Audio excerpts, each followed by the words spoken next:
জনাব মাহফুজ আলম উপদেষ্টা, তার উপরে সাম্প্রতিক সময়ে জামায়াত শিবির যা করছে এবং তাকে যেভাবে ট্যাগ করছে, তাকে যেভাবে আক্রমণ করছে, তাতে আমার মনে হয় যে মন্দিরের ঘন্টার কথা বলে না, যেই যায় সেই বাজিয়ে দেয়। জনাব মাহফুজ আলমের ক্ষেত্রে আসলে ঘটনাটা তাই হচ্ছে বলে মনে হয়। কেন বলছি, আমরা খেয়াল করব এই সরকার যখন ক্ষমতায় আসে তখন থেকে ভারত একজন মানুষকে খুব সিরিয়াসলি টার্গেট করেছে, সেটা মাহফুজ আলম। এবং মাহফুজ আলম হচ্ছেন হিজবুত তাহরির। আপনারা যে কেউ অনলাইনে ভিনা সিকরি বাংলাদেশকে নিয়ে যতবার কথা বলেছে, ভিনা সিকরির আলাপ দেখবেন, তিনি মাহফুজ আলমকে স্পষ্টভাবে হিজবুত তাহরির বলছেন। এবং তিনি শুধু নন, অন্যান্য অনেকে বলে। সো ভারত তাকে শত্রু, জামাত শিবির তাকে আবার ভারতের দালাল বানাচ্ছে, ইসলামের একটা অংশ তাকে আবার ইসলামের শত্রু বানাচ্ছে। মানে এক অদ্ভুত সিচুয়েশন তাকে নিয়ে। কেন তিনি এটায় পরিণত হলেন সেটা নিয়ে একটু কথা বলতে চাই।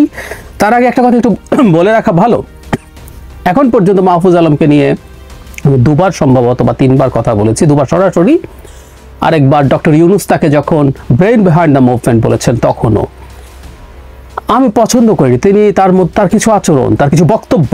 যেমন ধরুন, তিনি উপদেষ্টা হওয়ার আগে বা প্রথম প্রধান উপদেষ্টার বিশেষ উপদেষ্টা বা কিছু একটা হয়েছিলেন, তারপর ওইখানে তথ্যতে গেলেন। উপদেষ্টা হওয়ার আগে তিনি জুলাই গণপরিষদে একটা বক্তৃতা করেছিলেন। এই বক্তৃতাটা যে কেউ দেখতে পারেন।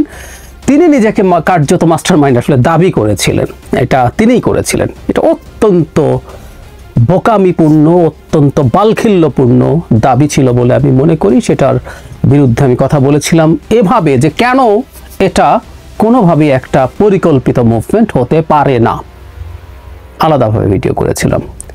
শুধু তাই না, ফেসবুকে তিনি মাঝে মাঝে স্ট্যাটাস দেন এবং তার কিছু স্ট্যাটাসের সমালোচনা করেও আমি কথা বলেছি।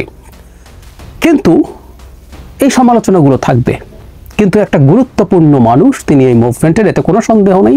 অনেক গুরুত্বপূর্ণ মানুষদের একজন তিনি, মাস্টার মাইন্ড বলে আমরা সহজে যেভাবে বলি, কেউই নন, আসলে কেউ নন। যে কারোর সাথে আমি এটা নিয়ে ওপেন ডিবেট করতে প্রস্তুত আছি। যাই হোক, সেদিকে যাচ্ছি না। কিন্তু এখন যখন তিনি এই সংকটে পড়েছেন, মাহফুজ আলমের প্রতি আমাদের দৃষ্টিভঙ্গি কী হবে? উনি সংকটে কেন পড়লেন? ওনার সংকটের কারণ হচ্ছে তিনি প্রথম একটা ফেসবুক স্ট্যাটাস দিয়েছিলেন, সেটা একটা অংশ আমি একটু পড়ি। তিনি বলছেন এভাবে,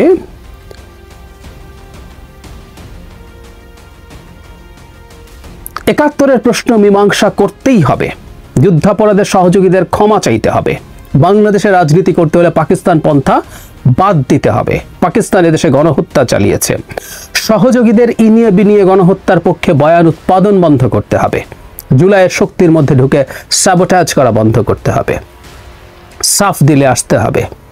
আর এরপর মুজিববাদী বাম, মানে উনি দুইটা গ্রুপকে টার্গেট করেছেন। কি সমস্যা হয়েছে আমি ঠিক বুঝলাম না। মানে উনি এখানে তো জামাত শিবির টিবির বলে নাই, তাই না? উনি বলেছেন যারা পাকিস্তানকে ওই গণহত্যা সমর্থন করেছে। কিন্তু ওই যেটা হয়, ঠাকুর ঘরে কেড়ে আমি কলা খাই না, জামাত শিবির খেপে গেল এবং বিভিন্ন জামাতের এবং শিবিরের অ্যাক্টিভিস্ট তাকে আক্রমণ করতে শুরু করলেন মারাত্মকভাবে, ভয়ঙ্করভাবে, এবং নানান ছবি টবি আনতে শুরু করলেন। উনি মাদ্রাসায় পড়েছেন, মাদ্রাসার যে তার প্রথাগত পোশাক পরা, সেই ছবি সামনে এনে তাকে কি প্রমাণ করতে চাইলেন জানি না। শিবিরের কোচিংয়ে উনি কোচিং করেছেন, সেখানে পুরস্কৃত হয়েছেন। শিবিরের কোচিং, ওই কোচিং আমি চিনি, ওই কোচিংয়ের নন শিবির বহু মানুষ কোচিং করে। আর আমরা এভাবেও বলি, কেউ যদি আগে শিবির থাকে, তিনি যদি সেটা থেকে বেরিয়ে এসে এক্স শিবির না হন, মানে শিবিরতে বেরিয়ে আসলে একটা গ্রুপ আছে, একটা বর্গ আছে এক্স শিবির, এরা আসলে শিবির। কিন্তু উনি পুরোপুরি ধুয়ে মুছে এসে তিনি যদি তার নতুন চিন্তার মধ্যে ঢোকেন, সমস্যা কোথায়? আমি ব্যক্তিগতভাবে এরকম লোকজনকে চিনি যারা শিবির করতেন, এরপর এখান থেকে একেবারে ধুয়ে মুছে সাফ হয়ে এসছেন। আবারও বলছি, এক্স শিবির সব শব্দ না, ওনাকে আমি এক্স শিবির বলবো না যদি শিবির থেকেও থাকেন। কিন্তু তারা এগুলো আনলেন এবং তীব্রভাবে আক্রমণ করতে শুরু করলেন। শুধু তাই না, তাকে নিয়ে একটা কথা রটানোর চেষ্টা হলো, সেটা হচ্ছে আওয়ামী লীগকে নিষিদ্ধ করা নিয়ে ক্যাবিনেটে যখন আলোচনা হয় তখন নাকি মাহফুজ আলম সেটার বিরোধিতা করেছেন, উনি নিষিদ্ধতা চাননি, এরকম একটা অভিযোগ। ফলে অনেকেই হুমড়ি খেয়ে পড়ে। আমি পরে দেখলাম আরেকজন ছাত্র উপদেষ্টা জনাব আসিফ মাহমুদ সেটাকে নাকচ করেছেন, তাকে স্ট্যাটাস দিতে হয়েছে এবং মারাত্মক আক্রমণের মুখে তিনি পড়েন। এরপর তিনি যেটা করেছেন, আমি মনে করি এটা বোকামি, বয়সের দোষ, ঠিক হয়নি তার স্ট্যাটাসটা ওভাবে দেয়া।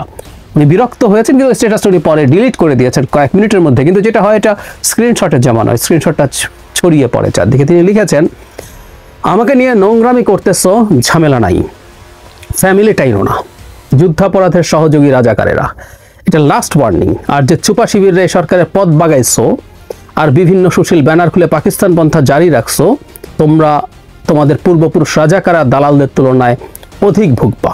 যারা বিতর্কের এবং গালাগালির লিমিট জানে না তাদের আমি সহনাগরিক মনে করি না। পাকিস্তানপন্থীরা যেখানেই থাকবে সেখানেই আঘাত করা হবে, আমৃত্যু ঢাবিতে রাজাকারদের আগে ঠেকানো হবে। যারা এদের স্পেস দিছে তাদের জন্য গত 50 বছরের তুলনায় অধিক জিল্লতি অপেক্ষা করছে। একজন উপদেষ্টা, তিনি রাষ্ট্রের দায়িত্বে আছেন, তিনি তার ব্যক্তিগত ক্ষোভ যেভাবে উগরে দিয়েছেন অত্যন্ত অ্যাগ্রেসিভ ভাষায়, এটা খুবই অসৌজন্যমূলক হয়েছে আমি মনে করি। তারা রাজনীতিতে আছেন, সরকারে থাকা মানে রাজনীতিতে থাকা, এবং সমস্ত রাজনীতি করবেনও অ্যাক্টিভলি। এরপর গায়ের চামড়া মোটা করতে হবে, কিন্তু তিনি আসলে সম্ভবত খুবই অস্থির বোধ করেছেন এই কারণে। এখন তিনি কেন আক্রমণের শিকার হয়েছেন এবং আমরা পরে খেয়াল করব, তিনি শুধু নন, এনসিপির বিভিন্ন পর্যায়ের নেতাকর্মীরা অ্যাক্টিভলি এরপর জামায়াত শিবিরের বিরুদ্ধে তারা বক্তব্য দিতে শুরু করেছেন। শুধু সেটা না, এখানে একটা গুরুত্বপূর্ণ ইস্যু আছে যেটা আমি আলাদাভাবে কথা বলতে চাই। শাহবাগে যে একত্রিত হয়েছিলেন সেই ব্যাপারে এনসিপি নিজে একটা আলাদা স্টেটমেন্ট দিয়ে তাদের অবস্থান ব্যাখ্যা করেছে। এটাও কেন করছেন, কি কারণে? মাহফুজ আলম আসলে অ্যাটাকড হয়েছেন ওটার একটা অংশ হিসেবে, কারণ মাহফুজ আলম শিবিরকে, বিশেষ করে 71কে যখন আলাদা করে ডিফাইন করতে বলছেন, ওটাকে আলাদাভাবে নেগোশিয়েট করতে বলছেন, এবং তিনি পাকিস্তানের গণহত্যা সমর্থনকারীদের ক্ষমা চাইতে বলেছেন। আমি ক্ষমাটা মানাতো, যদি কেউ ফৌজদারি অপরাধ করে থাকে তাদেরকে তো আসলে ক্ষমা চাইলেও হবে না, তাদের ফৌজদারি অপরাধের জন্য বিচার হতে হবে। ফৌজদারি অপরাধ কখনো তামাদি হয় না, তাই না? ফলে তিনি সেই দোষে পড়বেন খুব স্বাভাবিক। এবং তিনি যেহেতু, আমি আপনাদেরকে আসলে এনসিপি বলি, মাহফুজ আলম বলি আর আসিফ মাহমুদ বলি, এরা সব এনসিপির লোকজন, সরকারে আছেন, তারা এই জন্য প্রকাশ্যে আসছেন না। তারা যখন জামায়াতকে 71 প্রশ্ন করা শুরু করেছে, জামায়াত মনে করেছিল যে তারা খুবই সুবিধাজনক একটা অবস্থায় এসছে, তারা এনসিপিকে সামনে রেখে মাঠে নেমে যাবে। সেখানে যখন মাহফুজ আলম এই কাজটা করলেন, তখন খুব প্রথাগতভাবে জামাতের খুব টিপিক্যাল কতগুলো আচরণ আছে। কাউকে যখন পছন্দ হয় না, এই যে এই কার্টুনটা তৈরি করা হয়েছে, লেজে ইন্ডিয়ান ফ্ল্যাগ দিয়ে চাবি দিয়ে তাকে ঘোরানো হয়, যা বলে তা করে। আবারও বলছি, গীতা সিকরি বলছে, কিন্তু তিনি আসলে হিজবুত তাহরির, ডক্টর ইউনূসের সরকার যে ইসলামিক এক্সট্রিমিস্টদের সরকার, তার একটা বড় প্রমাণ হচ্ছে তাদের কাছে হিজবুত তাহরিরের মাহফুজ আলম এখানে আছেন, এটা হলো তাদের যুক্তি। সো আমরা এগুলো সব কিছু দেখেছি। কেন এটা হচ্ছে এর মধ্যে যুক্ত করেছিলাম, তিনি একবার ইসলাম নিয়ে কয়েকটা মন্তব্যের জন্য, ইসলামের একটা ইন্টারপ্রিটেশন, আমি কট্টর বা র্যাডিক্যাল বলছি না, ইসলামের অনেকগুলো ইন্টারপ্রিটেশন আছে, সত্যিই আছে। আমি বহুবার বলি যে যারা মাজার ভাঙছেন তাদেরও একটা ইন্টারপ্রিটেশন আছে, যারা মাজার ভাঙার প্রতিবাদ করছেন তাদেরও একটা ইন্টারপ্রিটেশন আছে, যারা কিন্তু এক পক্ষ তো আরেক পক্ষকে টলারেট করছে না। ফলে মাহফুজ আলম যখন বিভিন্ন ইন্টারপ্রিটেশনের আলাপ আনছেন, তখন এক ইন্টারপ্রিটেশনের মানুষ আবার তার বিরুদ্ধে ক্ষুব্ধ হয়ে গেছেন। আমি শুরু করেছিলাম যেটা তিনি মন্দিরের ঘণ্টায় পরিণত কেন হয়েছেন। আমি সোফার যা দেখছি, মাহফুজ আলমের চিন্তা নিয়ে কেউ প্রশ্ন করতে পারেন, চিন্তাকে ভুল বা সঠিক কেউ বলতে পারেন, কিন্তু তিনি একটা নির্দিষ্ট চিন্তার মানুষ এবং তিনি সেটা প্রকাশ করছেন সাহসিকতার সাথে, কখনো কখনো ইম্যাচিওরড ওয়েতে করছেন। তিনি ক্ষমতায় থেকে, দায়িত্বে থেকে, সরকারে থেকে এটা পারেন কিনা এই প্রশ্নগুলো আসতে হবে। কিন্তু তিনি এই যে এনসিপি একটা আলাপ করছিল যে তারা একটা মধ্যপন্থার কথা বলে, আমি ধারণা করি মাহফুজ আলম চেষ্টা করছেন এই মধ্যপন্থাটাকে আপহোল্ড করতে। এই আপহোল্ড করা মধ্যপন্থার সংকটই এটা।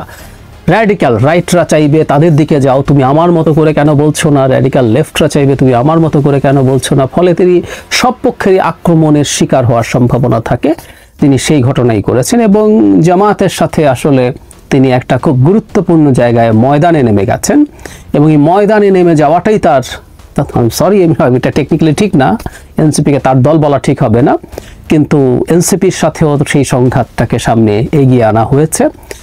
জামায়াত তার 71 নিয়ে যে কোনো কিছু যখনই সামনে আসবে সে অস্থির হবে, তার মাথা নষ্ট হবে, সে সেটাই করতে গেছে জনাব মাহফুজ আলমের সাথে। আমরা মাহফুজ আলমের সমালোচনা করি, দীর্ঘদিন থেকে করেছি, যখন তিনি সমস্যা করেছেন বলে মনে হয়, এবং আমি তার কথা, তার অ্যাটিটিউডের মধ্যে এক ধরনের অ্যারোগেন্স দেখি। এগুলো ঠিক না, সমালোচনা হতে পারে, কারো জানাই শেষ জানা হয়ে যায় না।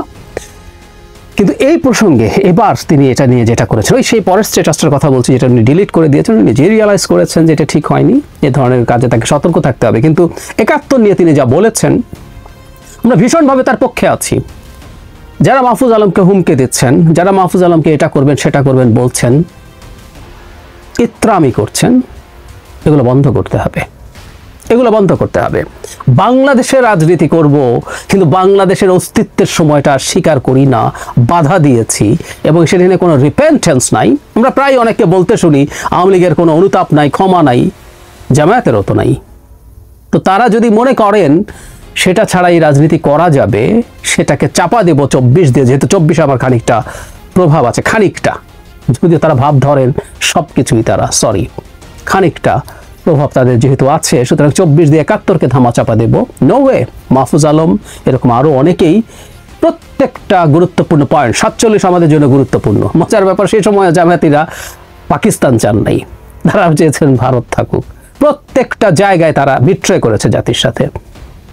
আমাদের ৪৭ গুরুত্বপূর্ণ, ৪৭ আমাদের স্বাধীন রাষ্ট্র হওয়ার পথে প্রথম পদক্ষেপ। আমরা প্রথম স্বাধীন রাষ্ট্র হয়েছিলাম, নাগরিক হয়েছিলাম ৪৭-এ। তারপর আমাদের ৭১, প্রত্যেকটা ল্যান্ডমার্কস, আমাদের ৯০, আমাদের ২৪, প্রত্যেকটা গুরুত্বপূর্ণ। এবং আমি আগেও বলেছি, আমি একটা কলাম লিখেছিলাম যে ভবিষ্যতে বাংলাদেশে যতগুলো ন্যায্যতার লড়াই থাকবে, আমাদের যতগুলো লড়াই, আবার যদি কখনো গণতন্ত্র সমস্যায় পড়ে বা অন্য কোনো ইস্যুতে সমস্যা, আমরা যতবার আমাদের সেই লড়াইটা করবো, এটা ৭১-এর এক্সটেনশন।